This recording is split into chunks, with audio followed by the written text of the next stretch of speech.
Hey everyone, I just wanted to take a quick video to kind of show our what we call like a point 0.5 location.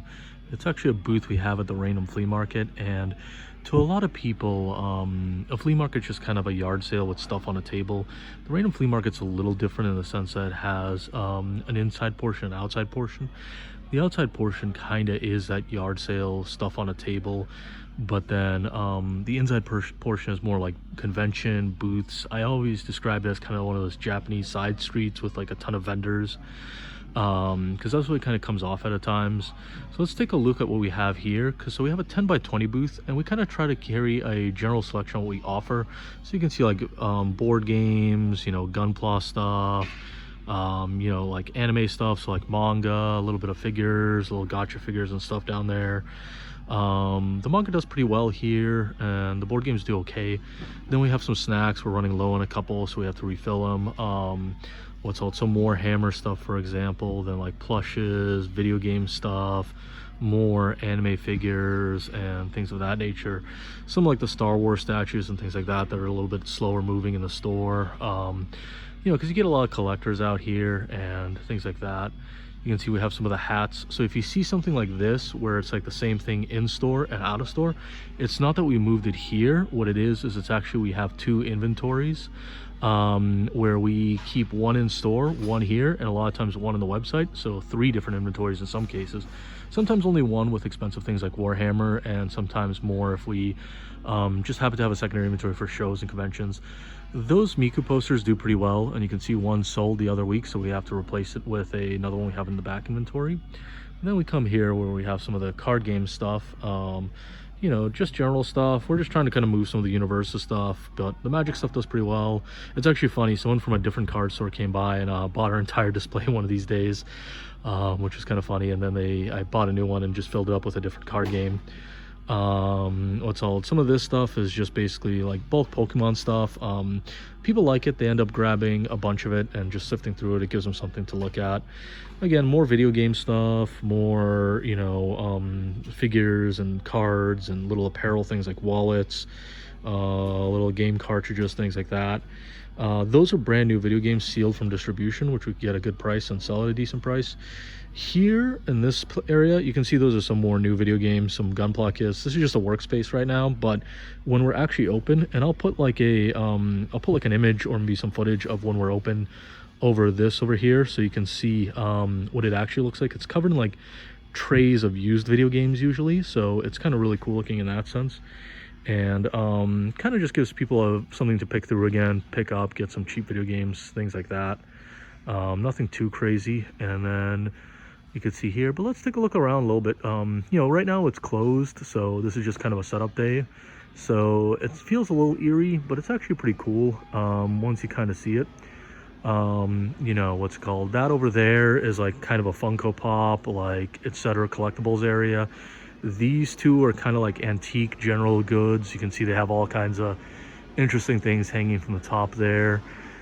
This right now is just being used by storage by someone, but originally it was an AT&T booth. So when you kind of see AT&T and companies like that finding booths at places like this, there's a little more going on than just like kind of a yard sale. This is kind of like a storage raider guy, so he kind of buys out storage units, sells various things out of them over here. That guy is like a sneaker guy, so he just like has displays of sneakers. He takes them back with him, I think. That one there I believe is like a t-shirt booth, and then like general stuff. I don't remember what's on the other end of that. I know that guy's like a toy guy, like a vintage toys, and then on the side there's like crystals and things like that. So you get a lot of different like vendors and booths here, and there's aisles and aisles of booths. If you look down here, we're actually booth number 220 and 219.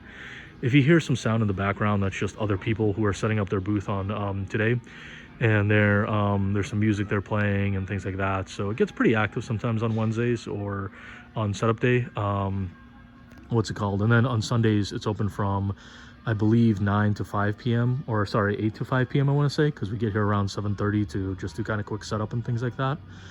So if you're ever in the area, check out the Raynham Flea Market. There's tons of booths that do video games, card games, board games, stuff on a table booths, antiques, kind of you name it, you can find it. T-shirts, whatever you're looking for, you can probably find it. Additionally, if you look up here, you can see our sign, but you can also see like we put up a roof there. That was actually me. It's just some like thin plastic, because sometimes the condensation will drip a little and we didn't want to getting on any of our product.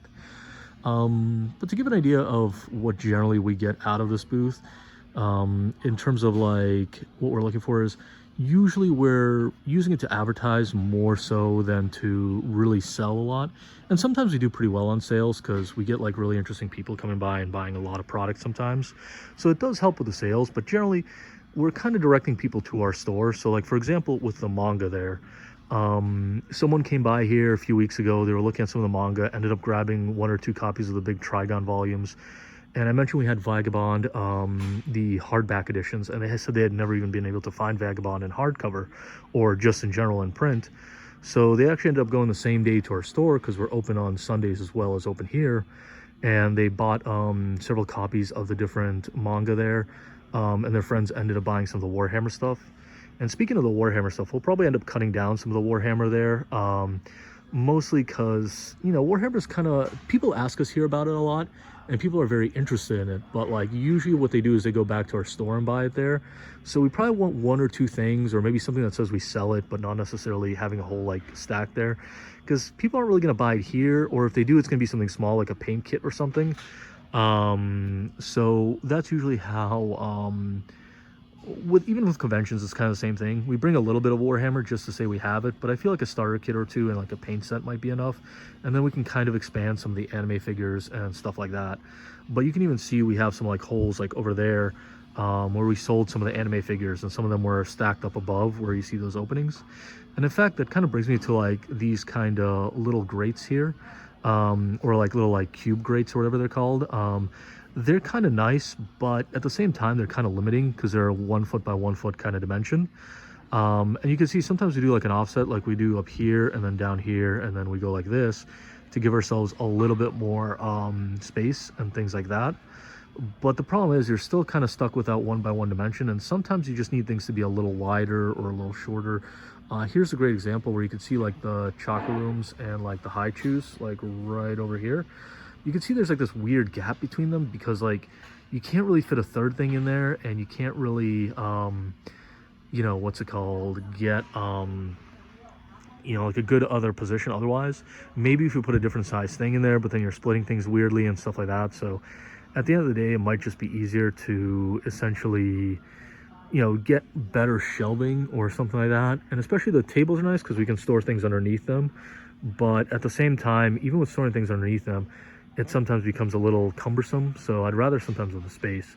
And there's like this little opening here that we need to fill with stuff. I'll probably put some apparel things or something like that. Something not too expensive because it's where it would get stolen if it was.